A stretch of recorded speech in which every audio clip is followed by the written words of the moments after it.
Thank you for giving us, from coast to coast, the hope and the vision that we can create government that works for all, not just the wealthy and the few.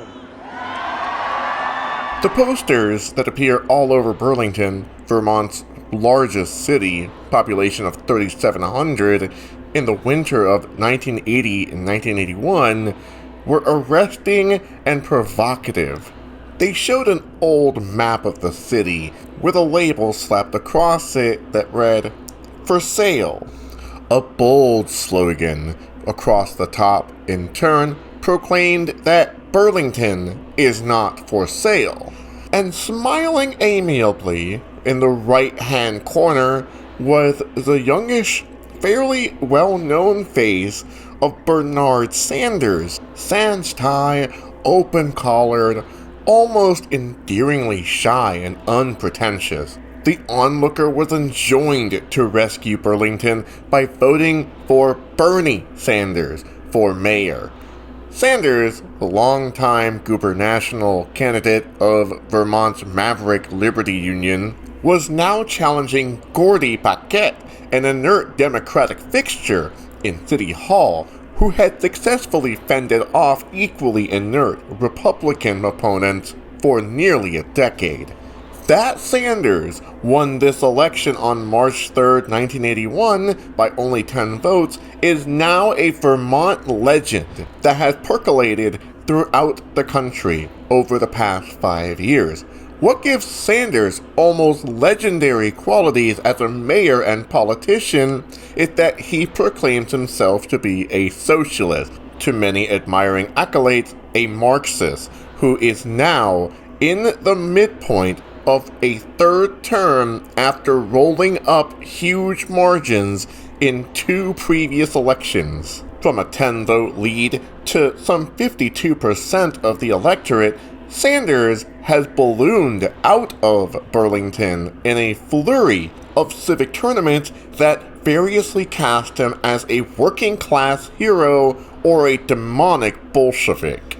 His victories now make the New York Times, and his trips outside of Burlington take him to places as far as Managua, where he is visited with Daniel Ortega, and to monthly review fundraising banquets where he rubs shoulders with New York's radical elite.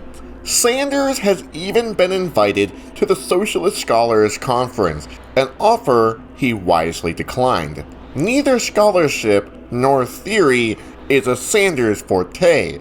If socialist he be, he is of the bread and butter kind, whose preference for realism over ideals has earned him notoriety even within his closest coworkers in City Hall. The crisscrossing lines that deface almost every serious attempt to draw an intelligible sketch of the Sanders administration and its meaning for radicals result from a deep-seated paradox in bread and butter socialism itself.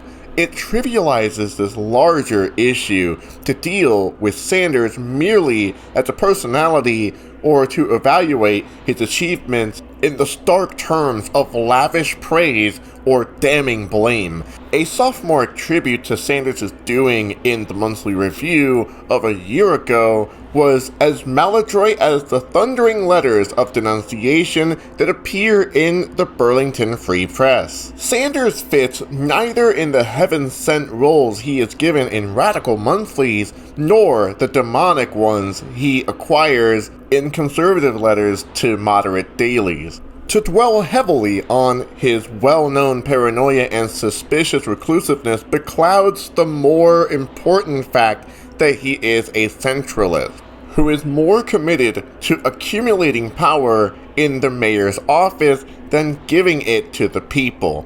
To spoof him for his unadorned speech and macho manner is to ignore the fact that his notions of a class analysis are narrowly productivist and would embarrass a Lenin, not to mention a Marx. To mock his stolid behavior and the surprising conventionality of his values is to conceal his commitment to 30s belief in technological progress, business-like efficiency, and a naive adherence to the benefits of growth. The logic of all these ideas is that democratic practice is seen as secondary to a full belly. The earthy proletariat tends to be eulogized over the effete intellectuals, and environmental, feminist, and communitarian issues are regarded as petite bourgeois frivolities by comparison with the material needs of working people.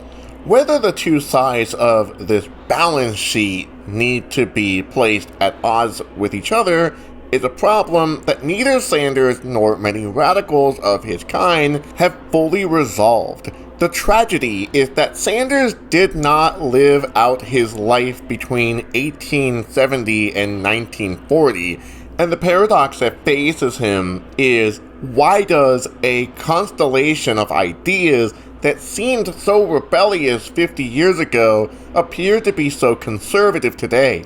This, let me note, is not only Sanders' problem, it is one that confronts a very sizable part of the left today.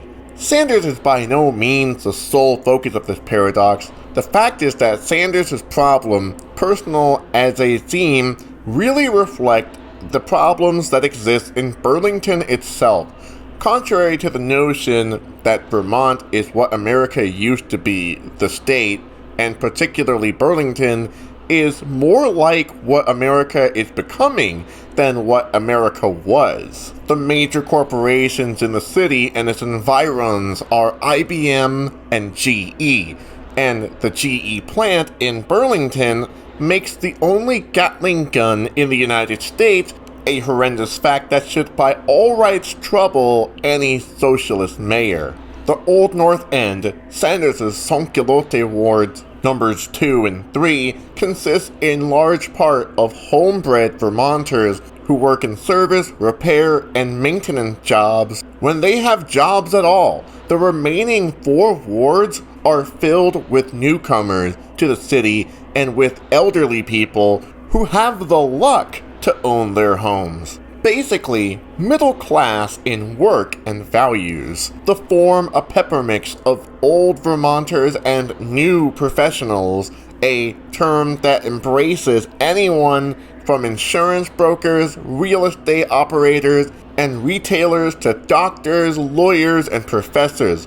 Hippies still mingle freely with yuppies. Indeed, in egalitarian Vermont, there is a reasonable degree of intercourse between the wealthy, the well-to-do, and the poor.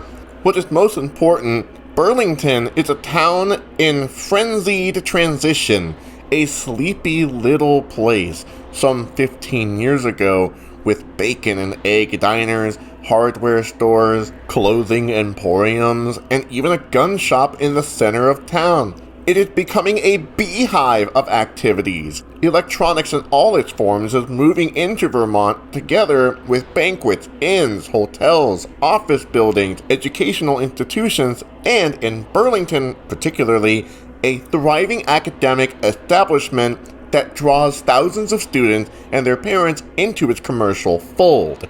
The problems of modernization that confront the town produce very mixed reactions, not only in its inhabitants, but in Sanders. A large number of people feel plundered, including some of the plunderers, if you are to believe them. Burlington is living evidence that myth can be real, even more real than reality itself. Accordingly, myth holds that Burlington is a small, homey, caring, crime-free, independent, mutualistic, liberal, and innocently American in its belief that everything good can happen if one so wills it to be. This glowing American optimism, in my view, is one of our national assets, often lives in doleful contradiction with the fact that if everything good can happen, everything bad does happen, including union busting, growing contrasts between rich and poor, housing shortages, rising rents, gentrification, pollution, parking problems, traffic congestions, increasing crime, enemy, and growth, more growth, and still more growth, upward, inward, and outward. The tension between myth and reality is as strong as between one set of realities and another. Burlingtonians generally do not like what is happening, although there are far too many of them who are making the most of it. Even the alleged benefits of growth and modernization are riddled by their own internal contradictions. If there are more jobs and little unemployment, there is lower pay and rising living cost. If there are more tourists and very amiable citizenry to receive them, there is less spread of income across social lines and more robberies. If there is more construction and less labor shortages, there are fewer homes and more newcomers. Office building and gentrification go hand in hand, with fewer small businesses and far too many people who need inexpensive shelter. Very crucial to all of this is the conflict of values and culture that modernization produces. Basically, Burlingtonians want to keep their city intimate, caring, and liberal. They like to believe that they are living an older way of life with modern conveniences and in accord with fiercely independent values that are rooted in a colorful past. It is this underlying independence of Vermonters generally, including newcomers who are absorbed into Burlington, that makes the clash between a lingering libertarian Yankee tradition and a coercive, authoritarian corporate reality so inherently explosive.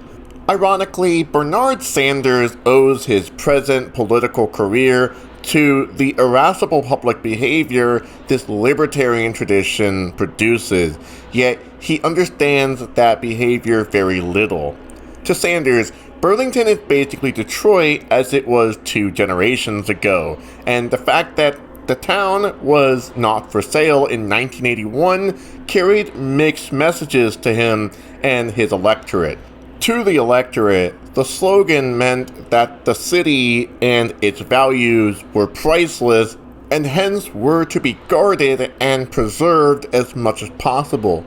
To Sanders, all rhetoric aside, it meant that the city, although not on an auction block, had a genuinely high price tag. Whether the electorate who voted for him was less realistic than Sanders is not relevant. The fact is that both saw the sale of the city from different, if not radically opposing perspectives. Both, in fact, were guided by varying reality principles. The electorate wanted a greater say in the city's future. Sanders wanted to bring more efficiency to its disposition.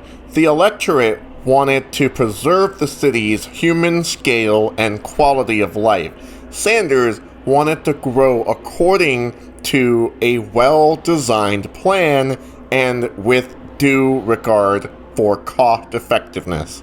The electorate, in effect, saw Burlington as a home and wanted to keep its emphasis on old-style values alive.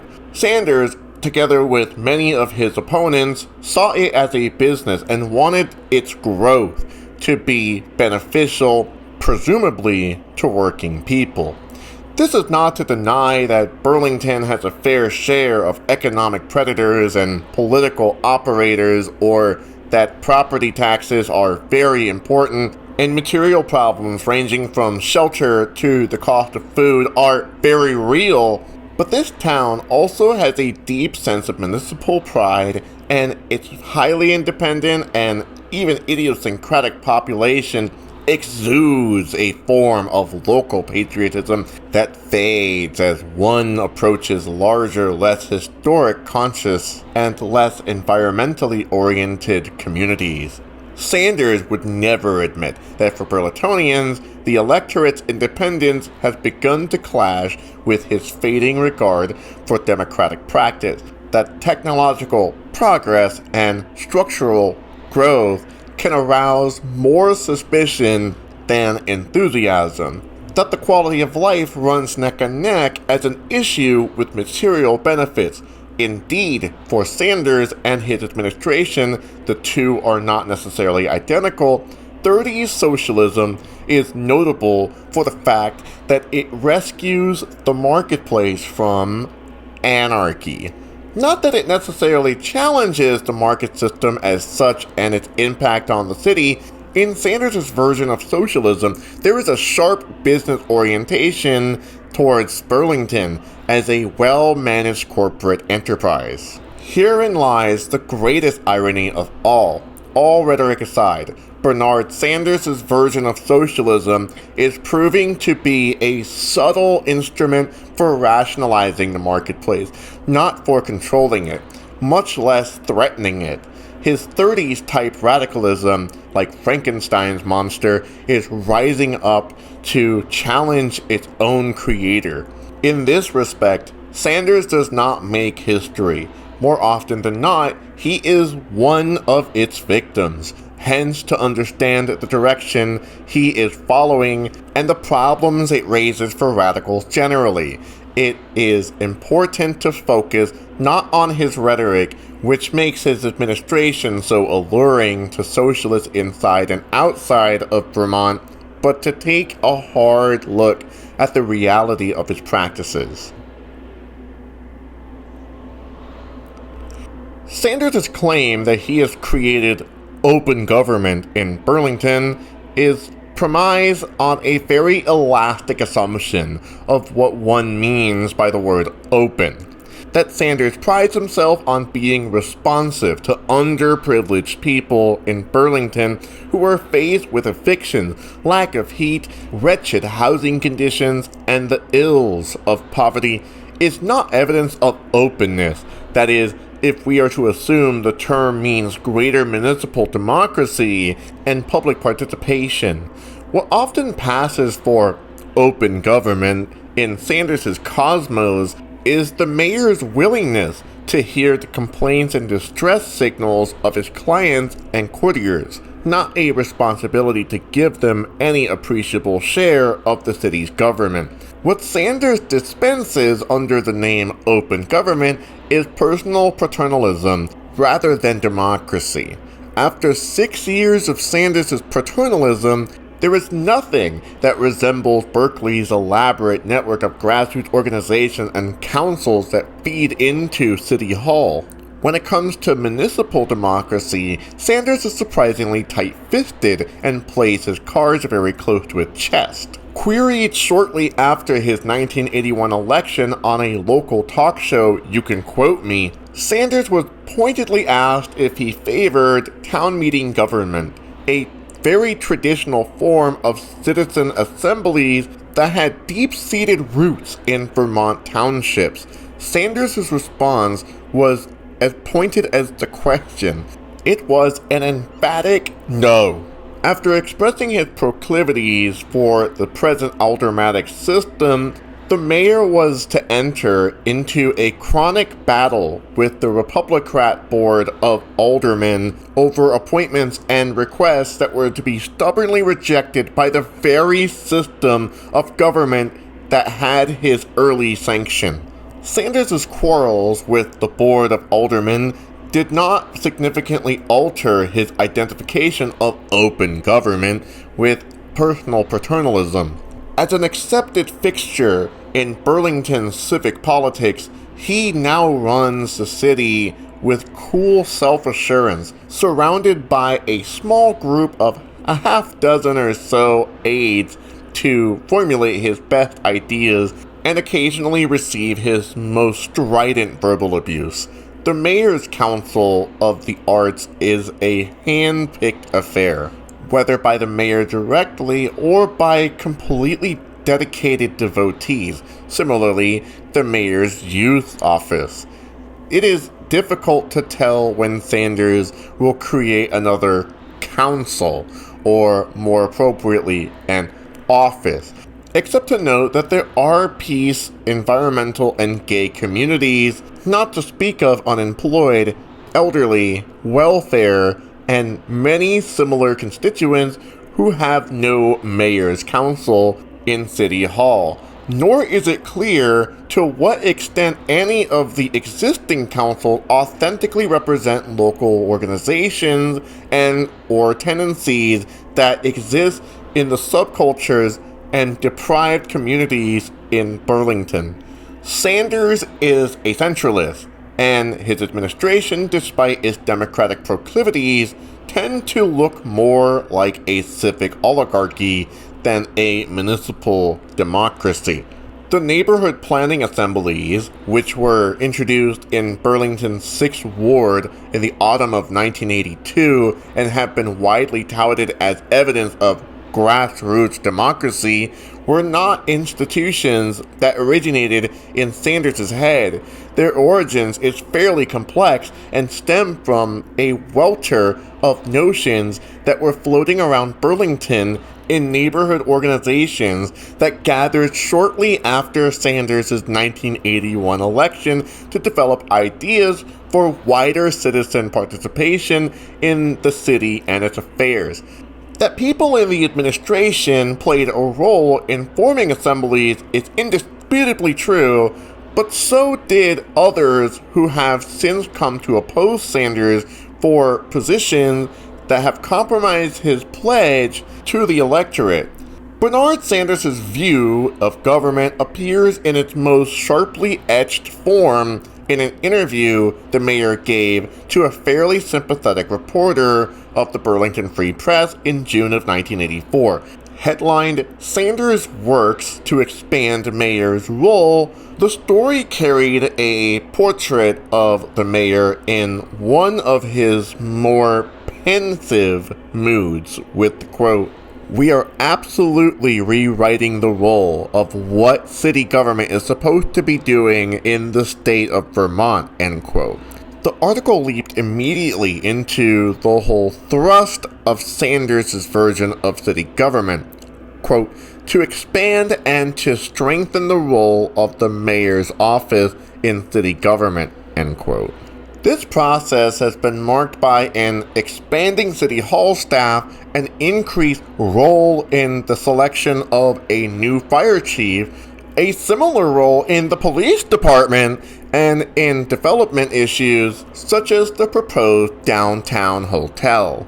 In response to criticism that Sanders has been centralizing power and reducing the checks and balances in city government, his supporters stress that citizen input through both the neighborhood planning assemblies and expanded voter output has been greatly increased. That the neighborhood planning assemblies have essentially been permitted to languish in an atmosphere of benign neglect. That voter participation in elections, hardly equatable to direct participation by the citizenry, have left the mayor thoroughly unruffled.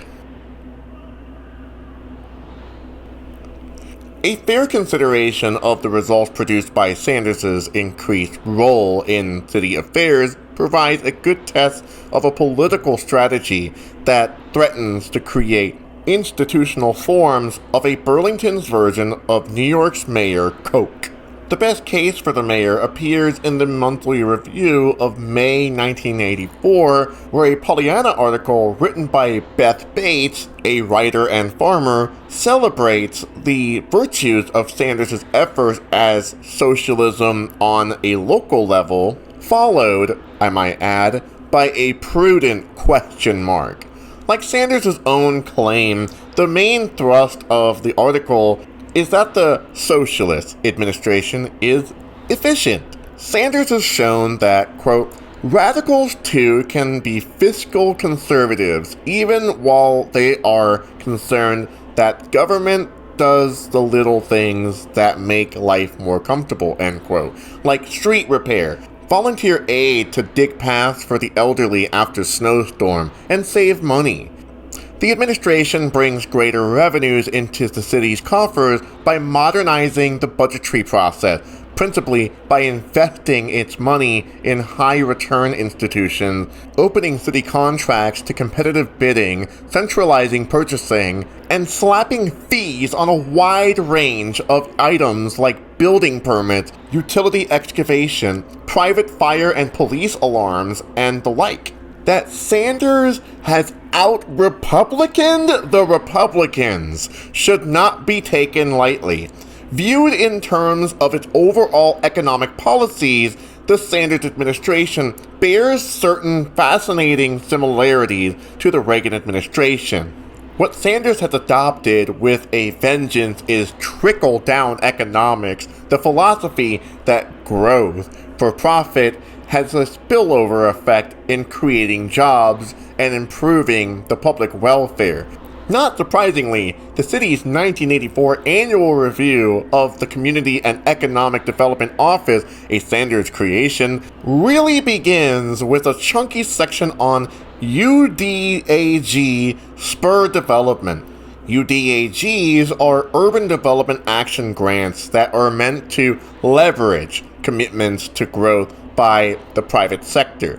The office celebrates the fact that these grant requests to Washington will yield $25 million from the private sector and create an estimated 556 new full-time permanent jobs and generate an additional $332,638 per year in property taxes.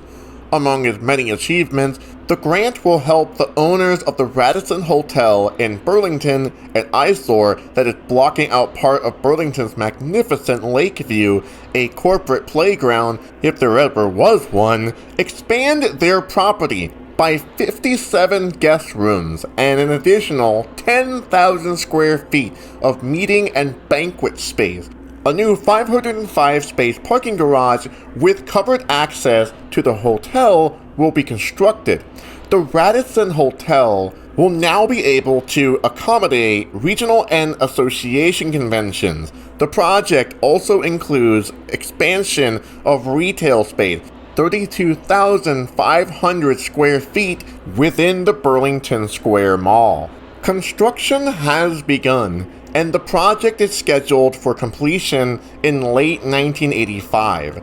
The other grants are less lascivious, but they invariably deal with projects to either construct or rehabilitate office, commercial, industrial, and department store construction, aside from the noxious Sanders waterfront scheme, of which more shortly.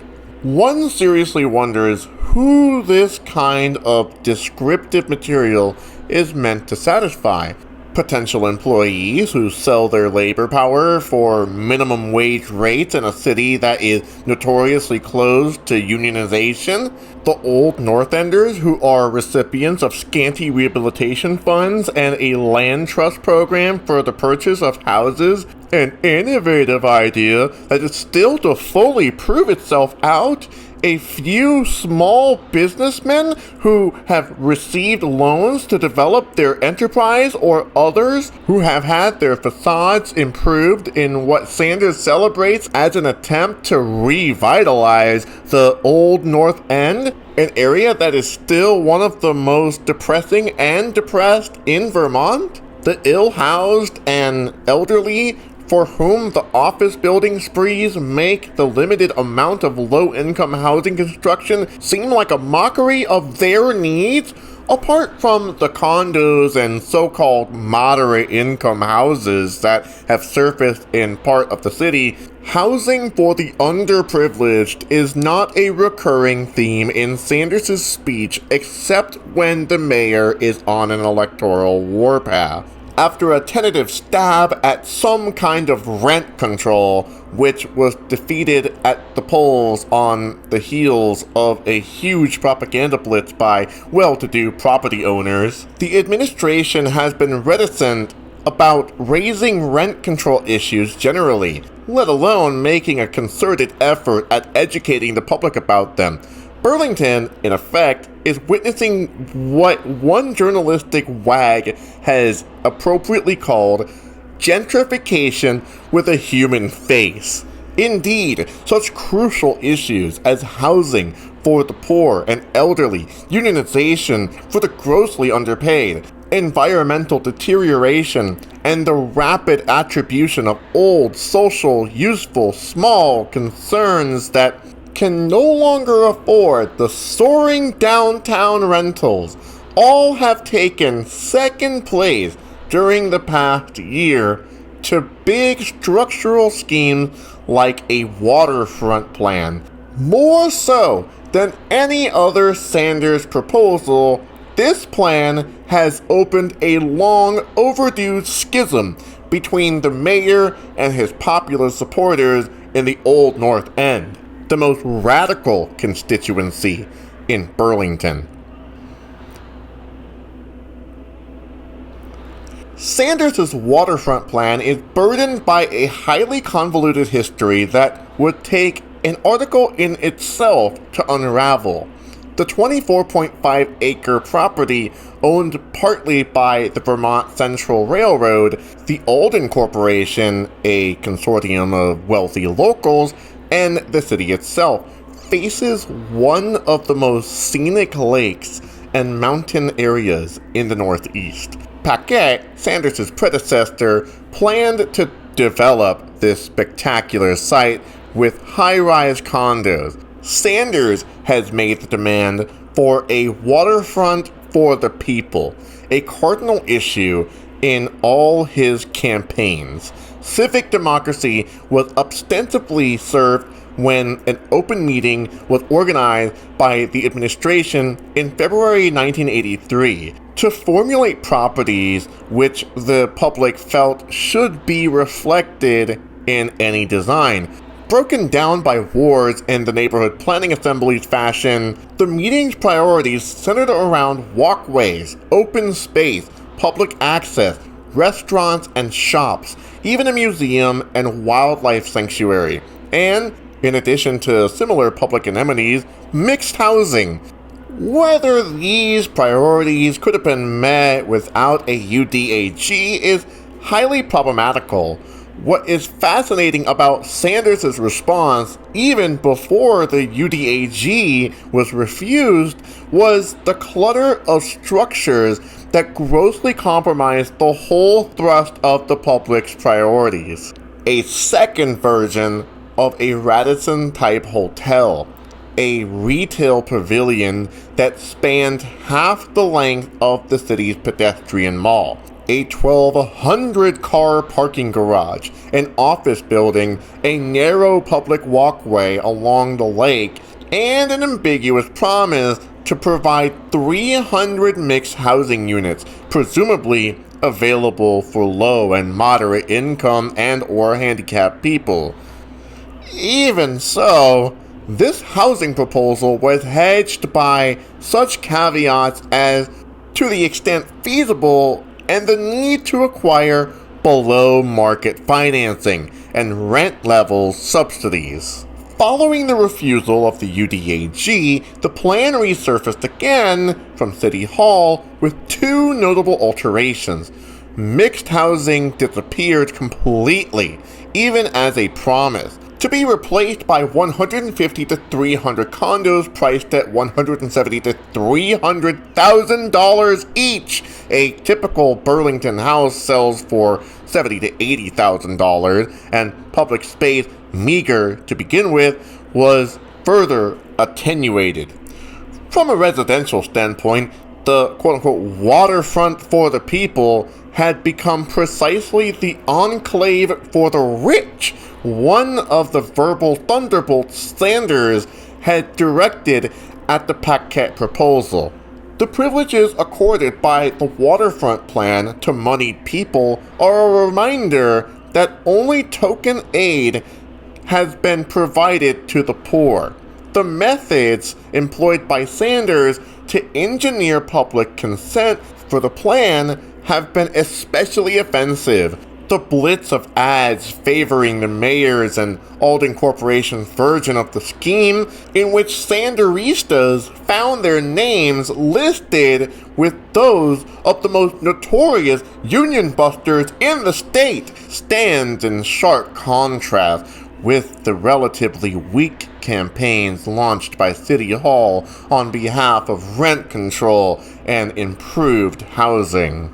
Public reaction came to a head when the electorate, summoned to vote on a bond issue to cover the city's contribution to the plan, produced startling results. Despite the sheer frenzy that marked the mayor's campaign for a yes vote, the ward-by-ward returns revealed a remarkable shift in social attitudes towards Sanders.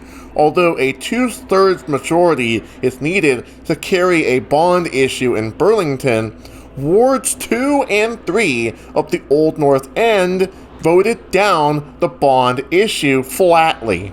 So much for the reaction of Sanders's working-class base, which had given the mayor his largest pluralities in the past. Ward 4, a conventional middle-class district, regaled the mayor with barely a simple majority of 5 votes, and Ward 5, the most sympathetic of his middle-class constituencies, a flat 15-vote rejection. Sanders' highest return came from Ward 6, the Hill, as it has been called, which contains the highest concentration of wealth in the city and its most spacious and expensive mansions. For the first time, a Sanders proposal that patently placed the mayor's public credibility on the line has been soundly trounced, not by the wealthiest ward in Burlington, which alone supported the bond issue by 2/3 vote, but by the Old North End, which flatly rejected his proposal. A class issue that emerged, which now seemed to have reflected a disgust with a rhetoric that yields little visible results.